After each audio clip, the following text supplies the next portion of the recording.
Siamo nel momento in cui stanno ripartendo i lavori per l'anfiteatro di Volterra, lo scavo archeologico di questo enorme monumento che probabilmente vedrà la luce completamente in 2 anni di lavori. Insomma, da questo momento l'anfiteatro e l'enorme cantiere archeologico non si fermerà per almeno 24 mesi finché non sarà completamente scavato, studiato, consolidato e soprattutto reso disponibile per il pubblico. È un momento molto importante per l'archeologia perché si andrà a scavare un anfiteatro di grandissime dimensioni come questo e con parti veramente ben conservate e si potrà finalmente, insomma, vedere un grande monumento durante lo scavo. Tra l'altro dietro di noi ci sono già le persone che possono guardarlo dall'alto. È uno scavo molto visibile, quindi sarà anche molto pubblico ed è anche un momento, se permettete, anche per noi molto emozionante.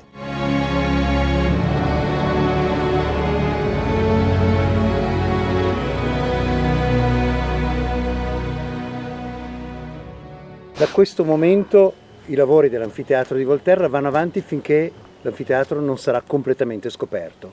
Esatto. Ci abbiamo messo un po' perché per fare le gare di questo impegno, di questa portata, ci vuole il suo tempo, ma finalmente siamo operativi. Dopo che il cantiere stesso si era rimesso in vita, hanno cominciato a pulire i vecchi strati e con oggi cominciamo ufficialmente, diciamo, le operazioni di scavo.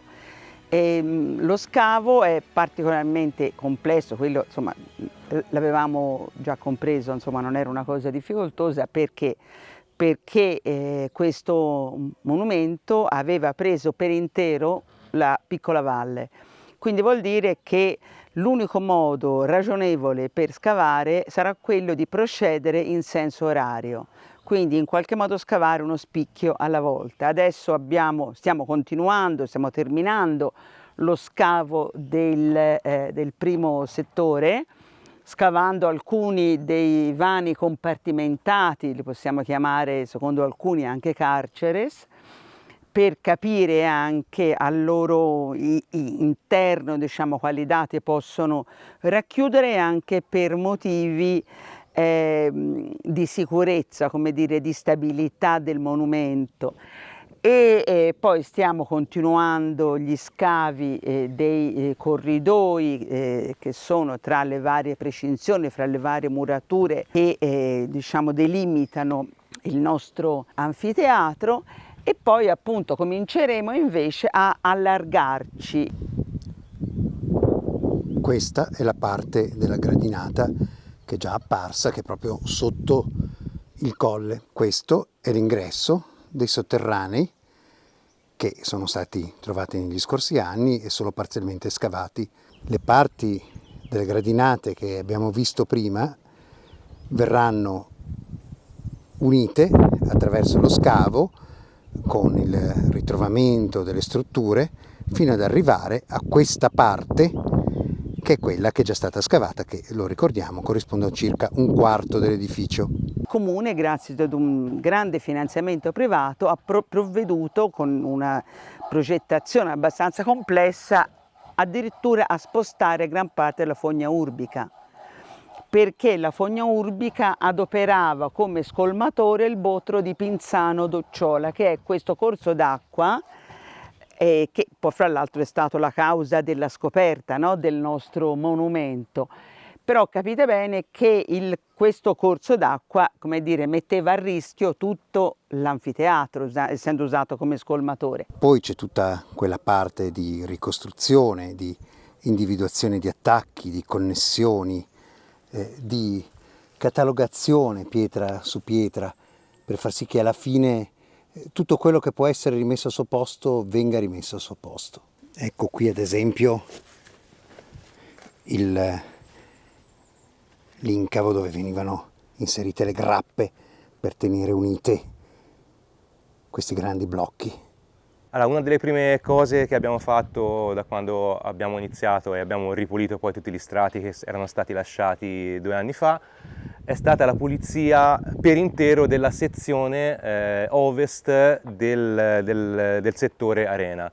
In questo modo abbiamo potuto reindividuare e poi anche così per documentare i vari livelli di riempimento che hanno interessato l'arena nei secoli successivi all'abbandono. È particolare il fatto che scavando qui dove mi trovo in questo momento io, che è già stato scavato negli scorsi anni, siamo riusciti ad individuare tracce di arature effettuate. Proprio a farmele vedere, possiamo andare. Allora, sì, si possono intuire dalla sezione anche. Ecco qua.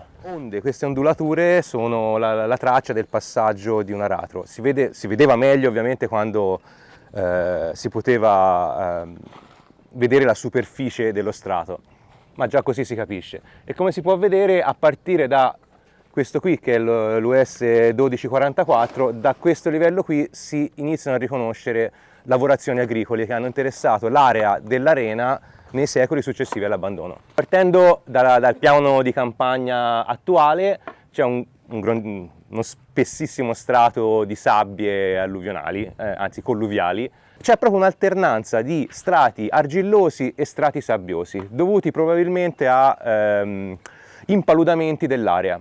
Le strutture dell'anfiteatro fungevano da diga, eccole qua, sì, da diga artificiale barra naturale, perché la diga si è formata con il crollo delle strutture dell'anfiteatro, che ha potuto fermare le acque colluviali in modo da creare probabilmente qua una zona paludosa che ha poi depositato i vari strati. E si vede benissimo da qua, sono tutti strati orizzontali. È notevole insomma l'alzato, qui il monumento proprio emerge in tutta la sua imponenza, lo vediamo insomma, basta vedere quanto è più alto di te. Sì, esatto, e qui in questo punto siamo praticamente nella parte che è stata già tirata fuori, diciamo così, e quindi si possono apprezzare questi grossi muri che formano la parte esterna dell'anfiteatro. E in questa parte qua sappiamo già che la costruzione appunto è composta più da muri, mentre il resto della costruzione si percepisce, poi si scoprirà un po' meglio, sfrutta la roccia naturale che era presente in questo punto, in questa piccola vallata. A me basterebbe capire seriamente quali sono le fasi di vita di questo monumento, che per ora non è chiarissimo, quando è stato costruito, e proprio nei miei sogni sfrenati di fanciulla ci sarebbe un pezzettino d'epigrafe che ci dica chi l'ha voluto, chi l'ha pagato. Questo sarebbe proprio, come dire, una cosa alla fine, un sogno ragionevole. Sì, diciamo io così. direi di sì. Ci si può fare. Io aggiungo quello da archeoreporter, io vorrei anche che si fossero dimenticati un pezzettino di spogliarlo, l'edificio. Quindi magari di trovarmi qualche marmo ancora al suo posto. Ma secondo me i marmi non ce l'hanno messi mai, sai. No. Però voglio dire, warum nicht? Perché no?